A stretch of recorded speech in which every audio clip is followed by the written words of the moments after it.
Again आपको पता है कि इस चैनल के अंदर अभी बात हो रही है पीएसटी और जीएसटी की प्रिपरेशन के हवाले से। लास्ट हमारा जो लेक्चर था वो भी ग्रामर, इंग्लिश ग्रामर के हवाले से था, जो फर्स्ट क्लास से लेके 8 क्लास तक जो पीएसटी के लिए है पोर्शन दिया गया है और फर्स्ट क्लास से लेके जो है 10 तक जो है जीएसटी के लिए दिया गया है। तो उसके लिए जो जनरल ग्रामर जो होती है उसकी बात चल रही है कि किस तरह से ग्रामर के सवाल जो होते हैं वो उसको हल करना है। इंग्लिश ग्रामर जिसको कुछ भी नहीं आती ग्रामर, ठीक है ना, तो उसको किस तरह से समझना चाहिए, उसके लिए पहले वीडियो मैंने बना ली है, वो आप देख सकते हैं इस चैनल के अंदर जो है। आप प्लेलिस्ट में जाके अभी जो नेक्स्ट हमारा जो है पोर्शन चल रहा है उसमें हम बात करने जा रहे हैं। प्रेजेंट टेंस को हम टच करेंगे, टेंसेस को टच करेंगे, टेंसेस किस तरह से होते हैं, आपको तकरीबन सवाल इससे आ जाते हैं। हम टू द पॉइंट जो है टेंस के हवाले से प्रिपरेशन कर रहे हैं, ठीक है।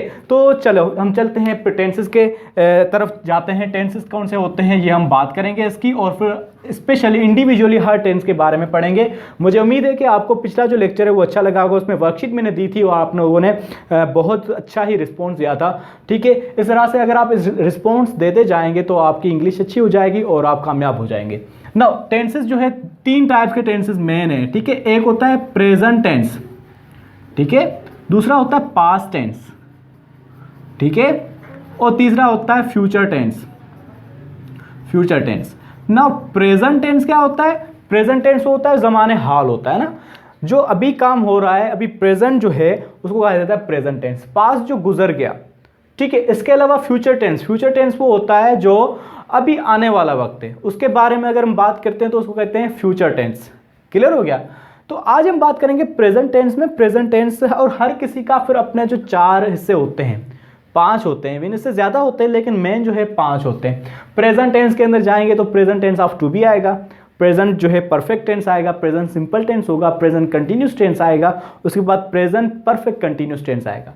फिर जब बात करेंगे पास्ट टेंस की तो पास्ट टेंस के अंदर जो है past tense of to be आएगा, पास्ट सिंपल टेंस आएगा, पास्ट जो perfect tense, past continuous tense और पास्ट परफेक्ट कंटिन्यूस टेंस। इस तरह से फ्यूचर टेंस में भी इसी तरह से सारी सीक्वेंस चलेगी। तो 1 बाय 1 हम इंशाल्लाह जो है स्टडी करेंगे और आपकी जो इंग्लिश जो स्ट्रांग हो जाएगी और आप कोई भी टेस्ट जो है क्लियर कर सकते हैं। आज हम बात करेंगे प्रेजेंट टेंस को स्टार्ट करते हैं, वो बात हम शुरू करते हैं आज। चलो present tense of to be हम पढ़ेंगे। प्रेजेंट टेंस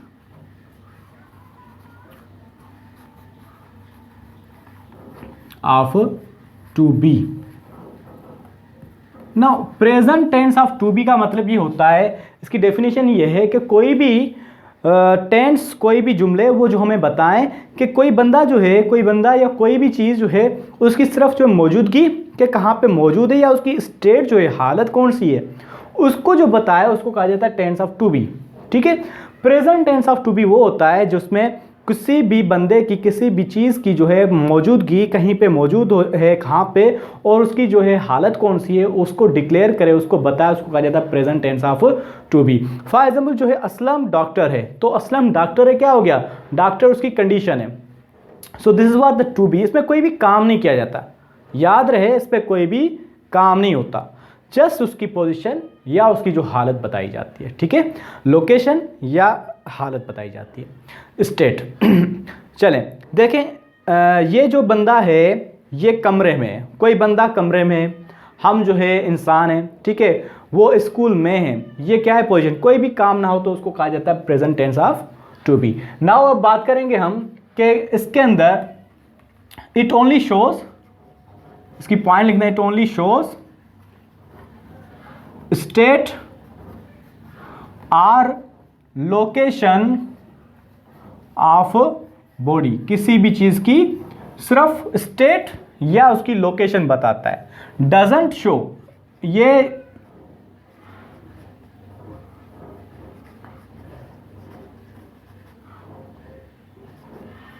कोई भी काम शो नहीं करता, doesn't show any work, okay, just काम, जस्ट जो उसकी पोजीशन बताता है उसको कहा जाता है present tense of to be. तो हमें पता है कि इसमें हेल्पिंग वर्ब जरूर होंगे, क्योंकि ग्रामर जो है, इंग्लिश ग्रामर, उसके अंदर या तो वर्ब होता है या तो हेल्पिंग वर्ब। हमें पता है कि इसमें कोई काम नहीं शो होता तो उसमें वर्ब नहीं होगा, वर्ब जब नहीं होगा तो क्या होगा? हेल्पिंग वर्ब जरूर होगा, तो इसके अंदर हेल्पिंग वर्ब्स भी जरूर होंगे। वो कौन से? Is, am and are, these are the helping verbs. Clear हो गया? नाउ देखें, इस एम आर का कोई भी मतलब नहीं होता। बाज़ों का जो टीचर्स हैं वो बताते हैं कि इसके मतलब है, इसका ये मतलब ये, बिल्कुल आप उसको छोड़ दें, दिमाग से रिमूव कर दें, इसका कोई भी मतलब नहीं निकलता। आप जैसे उसको लगाएं जैसे मैं बताता हूं उस हिसाब से, तो आपकी जो सेंटेंसेस है वो अच्छे हो जाएंगे ना। इस किसके साथ लगता है, हम प्रोनाउन की बात करते हैं हमेशा, प्रोनाउन के सब्जेक्ट के साथ लगेंगे, डिफरेंट सब्जेक्ट के साथ डिफरेंट ये हेल्पिंग वर्ब्स लगेंगे ना। इस जो है वो सिंगुलर के साथ लगता है, ही हो, शी, इट या name, he she it or name के साथ जो है इस लगता है। एम जो लगता है सिर्फ आई के साथ लगता है। आर जो लगता है वो प्लूरल के साथ लगता है, वी, यू, दे, और जो भी प्लूरल होंगे उसके साथ आर लगेगा। ये चीज़ आप याद रख लें ज़हन में। आई बात समझ में ना। अभी कोई भी जुमले बनाते हैं, जैसे कि मैंने बताया ये रूम में है, ये रूम में है या कमरे में है, ठीक है। सो ही देखो ये के लिए क्या आएगा, ही आएगा। तो ही, शी, इट किस में आता है, फर्स्ट के इज में। तो इसके साथ हेल्पिंग वर्ब कौन, जैसे हमें पता है कि सेंटेंस बनाने के लिए कौन से डिसिप्लिन होता है, हमेशा सबसे पहले सब्जेक्ट, ठीक है, उसके बाद हेल्पिंग वर्ब या वर्ब, उसके बाद ऑब्जेक्ट। तो उसमें भी क्या सब्जेक्ट लगाएंगे, पहले ही, फिर हेल्पिंग वर्ब कौन सा है, इज, फिर क्या है वर्ब, तो उसमें है ही नहीं लगाएंगे। उसके बाद ऑब्जेक्ट, लेकिन रूम में के लिए क्या आएगा, इन, फिर ऑब्जेक्ट कौन सा है, रूम। इस तरह से क्या हो गया आपका, ही इज इन रूम। याद रहे कि जैसे भी जो भी लेक्चर्स उसमें लास्ट में मैं वर्कशीट देता हूं, इसमें भी लास्ट में मैं वर्कशीट दूंगा, वो आपको जरूर करनी है। ही इज इन रूम, ठीक है। अगर मैं कहूं कि ये नहीं, मैं रूम में हूं, मैं यहां पे मैं हूं, तो क्या आएगा, आई के साथ कौन सा लगता है, helping verb am, I am in room, ठीक है। अगर शी है तो शी क्या है, शी सिंगुलर, इसके साथ क्या लगेगा, इज। वी के साथ क्या लगेगा, are, we are in room, बाकी सेम रहेगा। So this is all about the present tense of to be. I hope कि आपको समझ में आ गया होगा बहुत ही इजी वे में, ठीक है।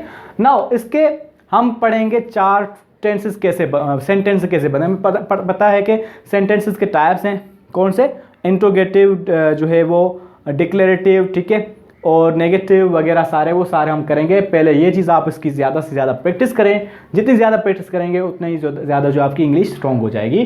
तो अगर आपने स्क्रीनशॉट नहीं निकाला है तो निकाल लें, ताकि मैं ये मिटा के फिर आपको इसके टाइप्स पढ़ाता हूँ, ठीक है।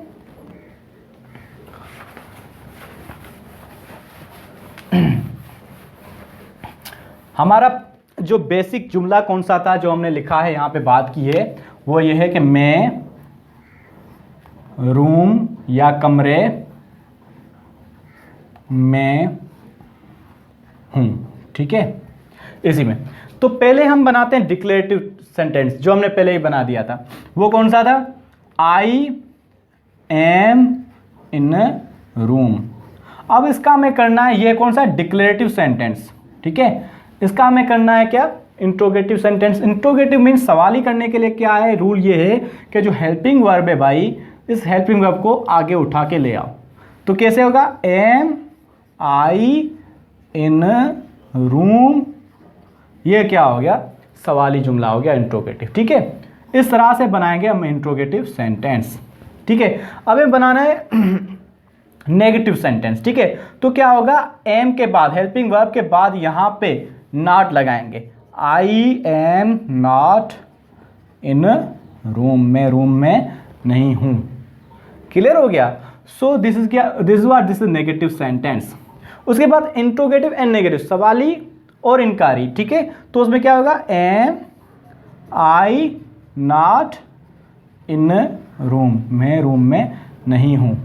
क्या मैं रूम में नहीं हूं, इस तरह से इंट्रोगेटिव एंड नेगेटिव। तो इस तरह से हम इसके टाइप्स डिफरेंट में कन्वर्ट कर सकते हैं। ये बेसिक है present tense of to be. वो याद रहे कि मैं उनके लिए पढ़ा रहा हूं ये इंग्लिश, जिसको बिल्कुल भी इंग्लिश नहीं आया, उनको सिंपल तरीके से पढ़ा रहा हूं, ठीक है। अल्दो अगर आपको इंग्लिश आ रही हो फिर भी आप देख सकते हैं आपकी प्रैक्टिस होगी, लेकिन बिल्कुल सिंपल वे में उनको कैंडिडेट्स को पढ़ा रहा हूँ ताकि वो जो जिनको कुछ भी नहीं आता, वो टच में नहीं है स्टडी के, फिर किसी दुकान पे लग गए, कुछ इस तरह से कारोबार में लग गए, तो उसको जो है पढ़ाने के लिए सिंपल वे में जो है वो मैंने बताया। अभी आपकी वर्कशीट ये है कि आपको कोई भी एक वर्ड, जिस तरह से मैंने लिखा मैं कमरे में हूँ, इस तरह से 10 जो है सेंटेंस आपको बनाने हैं अपने नोटबुक में, और यहाँ कमेंट में क्या करना है, कोई भी एक बनाना है, जैसे कि दिस इज़ माय होम, ठीक है, इस तरह से। फिर उसके 4 सेंटेंस आपने 3 दूसरे बनाने, MIN, ठीक है, इंट्रोगेटिव, नेगेटिव, इंट्रोगेटिव, इस तरह से हर कमेंट में जो है ना आपको ये चीज़ बतानी है, ताकि मुझे पता चले कि किस तरह से आप लोग तैयारी कर रहे हैं और कितने एक्टिव हैं कि आप लोग जो है इंशाल्लाह पास हो जाएंगे। मुझे उम्मीद है कि मैं आपकी उम्मीदों पे पूरा उतरूँगा, आपके लिए कोशिश कर रहा हूँ, ठीक है। फ्री ऑफ कास्ट, कोई भी आपसे चार्जेस नहीं ली जाएगी, ठीक है। इंशाल्लाह आपकी कामयाबी हमारी कामयाबी है, इसका सदका जारी है। अपने दोस्तों के साथ भी शेयर करें, सब्सक्राइब कर लें, दोस्तों के साथ भी शेयर करें, इंशाल्लाह उनको भी फ़ायदा होगा। बहुत बहुत शुक्रिया।